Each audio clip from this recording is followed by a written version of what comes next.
Hello दोस्तों, आज के करंट अफेयर की क्लास में आपका स्वागत है। आज तारीख है 7 अगस्त। 7 अगस्त पे हम चर्चा करते हैं अन्नदाता सुखी भव प्रधानमंत्री किसान निधि योजना। हाल ही में एक नई स्कीम पास की गई है और ये स्कीम आंध्र प्रदेश में पास की गई है, जिस स्कीम का नाम है अन्नदाता सुखी भव प्रधानमंत्री किसान निधि योजना। ये कहाँ शुरू की गई है? आंध्र प्रदेश में शुरू की गई है। इस योजना के तहत किसान को जैविक खेती, किसान को फर्टिलाइजेशन, किसान को लोन संबंधित आदि स्कीमों आदि सुविधाएं दी जाएगी।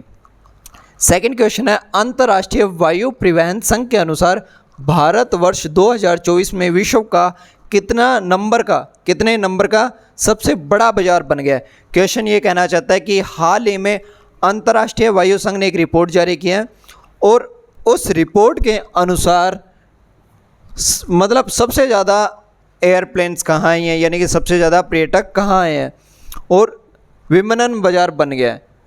अंतर्राष्ट्रीय वायु परिवहन संघ के अनुसार भारत वर्ष 2024 में विश्व का कितने नंबर का सबसे बड़ा बाजार बन गया है, जहाँ पर डेली एरोप्लेन्स आती जाती रहती है। तो इसका सही आंसर तो होगा अपना 5वें नंबर का। भारत कौन से नंबर पे आ गया? 5वें नंबर पे। पहला है अमेरिका, दूसरा है चीन, तीसरा है ब्रिटेन और चौथा है स्पेन और पांचवा है भारत। ठीक है, तो भारत ने कितने परसेंट की ग्रोथ किया? 11.1% की ग्रोथ के साथ 5वें नंबर पे अपनी जगह बनाई है। कई बार क्वेश्चन ये पूछ ले बाई चांस कि अंतर्राष्ट्रीय वायु संघ की रिपोर्ट के अनुसार कौन से जगह पर सबसे ज़्यादा विमानन बाजार बना है, तो वो है अमेरिका। 2 नंबर पे चीन, 3 नंबर पे ब्रिटेन, 4 नंबर पे स्पेन और 5 नंबर पे अपना भारत। नेक्स्ट क्वेश्चन है हमारे पास, राष्ट्रीय हथकरघा दिवस। राष्ट्रीय हथकरघा दिवस कब मनाया जाता है? तो ये आज के दिन ही मनाया जाता है, 7 अगस्त को। ठीक है, अगला क्वेश्चन है, किस केंद्र शासित प्रदेश के उपराज्यपाल मनोज सिन्हा ने आगामी बसोली उत्सव 2025 के टीजर और ब्रोशर का अनावरण किया है? तो ये क्वेश्चन उस इंसान का सही होगा जिसे उपराज्यपाल पता होगा या जिसे बसोली उत्सव पता होगा। अब मेरे जैसे विद्वानों को दोनों ही नहीं पता होते, तो इसका सही आंसर होगा जम्मू एंड कश्मीर। इसका सही आंसर क्या होगा? जम्मू एंड कश्मीर। जम्मू एंड कश्मीर में वहाँ के उपराज्यपाल मनोज ने हाल ही में बसोली उत्सव के टीजर और ब्रोशर का अनावरण किया है। क्या किया? अनावरण किया है। तो हमारे पास क्वेश्चन है नेक्स्ट, भारत की पहली तीरंदाजी लीग का आयोजन कहाँ किया जा रहा है? भारत की पहली तीरंदाजी लीग का आयोजन किया जा रहा है दिल्ली में, और इस लीग से युवाओं के बीच में तीरंदाजी का थोड़ा सा क्रेज़ बढ़ाना है। इस लीग का उद्देश्य है ये। इजराइल के सभी हथियारों के व्यापार पर पूर्णतः प्रतिबंध लगाने वाला यूरोपीय संघ का पहला देश है स्लोवेनिया। यूरोप का एक देश है स्लोवेनिया। इसने इजराइल से जितने भी हथियार बनकर इनके देश में सप्लाई होते हैं उन पर इन्होंने पूर्णतः प्रतिबंध लगा दिया है। और ये प्रतिबंध क्यों लगाया गया है? ये प्रतिबंध गाज़ा में जो अभी युद्ध चल रहे हैं, जो गाज़ा को देखते हुए इन्होंने ये प्रतिबंध लगाया है। हाल ही में किसके द्वारा अपना घर नामक पहल की शुरुआत की गई? हाल ही में अपना घर नामक पहल की शुरुआत पेट्रोलियम मंत्रालय द्वारा की गई है। पेट्रोलियम मंत्रालय द्वारा, ठीक है, नेचुरल गैस द्वारा। इस मंत्रालय के लोगों को, इस मंत्रालय में जितने भी कर्मचारी काम करते हैं उनको सबसे सस्ते घर दिए जाएंगे। इस योजना में पेट्रोलियम मंत्रालय में जितने भी लोग काम करते हैं उनको सबसे सस्ते घर दिए जाएंगे, फुल सुविधा के साथ घर दिए जाएंगे ताकि उनका रहना थोड़ा सा सही हो।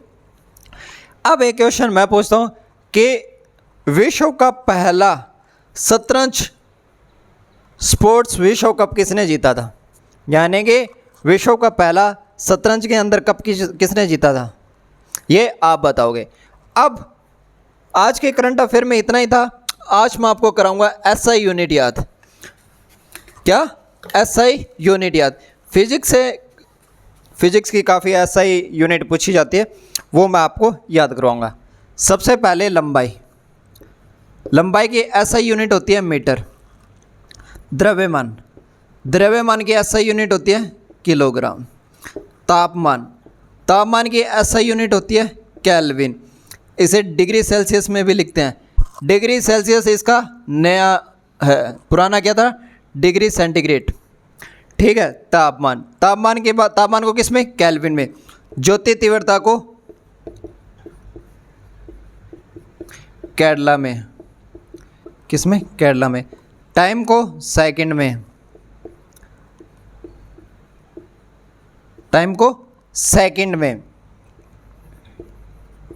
विद्युत धारा को एम्पियर में। ठीक है। ये 4-5 हैं जो हमेशा पूछे जाते हैं। समतल कोण को रेडियन में।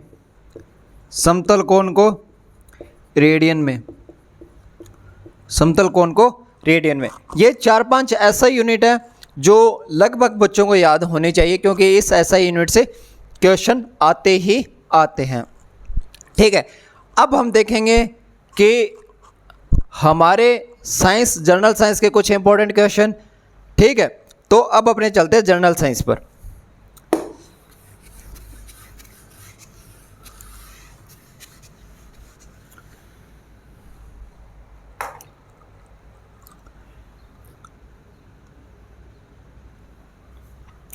जनरल साइंस पर पहला क्वेश्चन है, परमाणु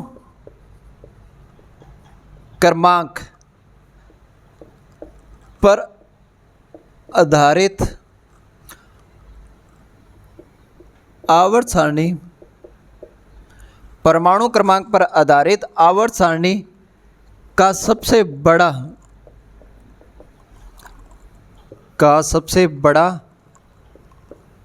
परमाणुविक त्रिज्या वाला तत्व है।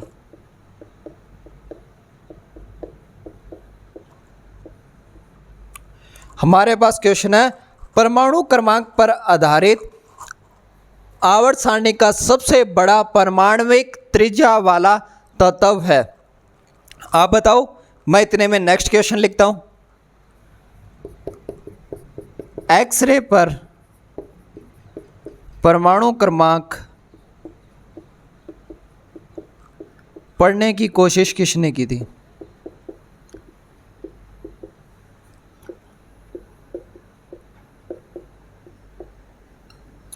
ये क्वेश्चन वेरी इंपॉर्टेंट है।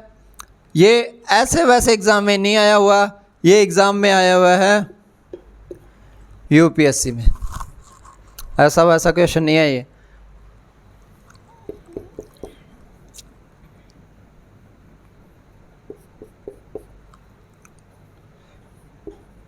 O3 का द्रव्यमान संख्या है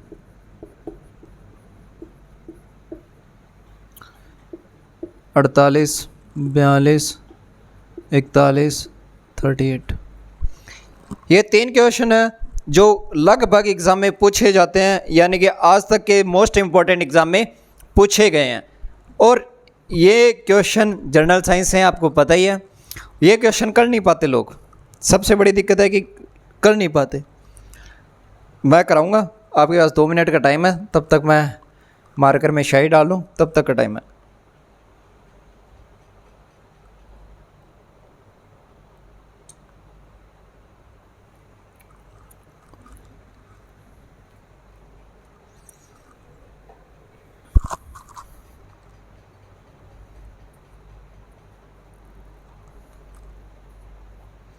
चलो मैं करवाता हूँ। पहला क्वेश्चन है, परमाणु क्रमांक पर आधारित आवर्त सारणी का सबसे बड़ा परमाणुविक त्रिज्या वाला तत्व होता है फ्रांसियम। परमाणुविक त्रिज्या होती है क्या? एटॉमिक रेडियस की वैल्यू 10⁻⁻10 मीटर होती है, या 1 एंगस्ट्रॉम होती है। परमाणुविक त्रिज्या होती है न्यूक्लियस से आउटर लेयर की बीच की दूरी। हमारे परमाणु में 4 शेल होते हैं KLMN, यानी कि न्यूक्लियस से N शेल की दूरी क्या होती है? उसकी एटॉमिक रेडियस होती है, या उसके आउटर लेयर की जो भी होती है न्यूक्लियस से आउटर लेयर के बीच की दूरी क्या होती है, एटॉमिक रेडियस होती है, ठीक है। और सबसे कम की बात करें तो हाइड्रोजन है। कई बार ये पूछ ले कि परमाणु क्रमांक पर आधारित आवर्त सारणी का सबसे छोटा परमाणु त्रिज्या वाला एलिमेंट कौन सा है, तो हाइड्रोजन। सबसे बड़ा फ्रांसियम। नेक्स्ट क्वेश्चन है, एक्सरे पर आधारित परमाणु क्रमांक पढ़ने की कोशिश किसने की थी। देखो, आवर्त सारणी को एटॉमिक नंबर पर किसने बनाया था, हेनरी मोजले ने। हेनरी मोजले ने बहुत सारे कोशिशें की थी और उसी कोशिश में एक है कि एक्सरे पर परमाणु क्रमांक पढ़ने की कोशिश सबसे पहले किसने की थी, हेनरी मोजले ने, हेनरी मोजले ने। नेक्स्ट क्वेश्चन है O3। O3 को बोलते हैं ओजोन। किसी को अगर ये भी नहीं पता तो फिर तो बेकार बात है। O3 का द्रव्यमान संख्या है, यानी कि ओजोन का मास नंबर है। मास नंबर क्या होता है, किसी भी एलिमेंट का mass number neutron plus proton होता है। किसी भी एलिमेंट का mass number neutron plus proton होता है। हमारे ऑक्सीजन में कितने प्रोटॉन होते हैं, 8 प्रोटॉन और 8 ही न्यूट्रॉन होते हैं, ठीक है। तो कितने हो गए, 16। अब ऑक्सीजन के अणु कितने होते हैं ओजोन में, 3, तो 16 3 48, यानी कि हमारा सही आंसर क्या होगा, 48। हमारा सही आंसर क्या होगा, 48। तो ये थे जनरल साइंस के कुछ इंपॉर्टेंट क्वेश्चन, कुछ करंट अफेयर्स जो आज की डेट के थे, और कुछ मैंने आज फिजिक्स के SI यूनिट करवाई। तो आज की क्लास में इतना ही, धन्यवाद।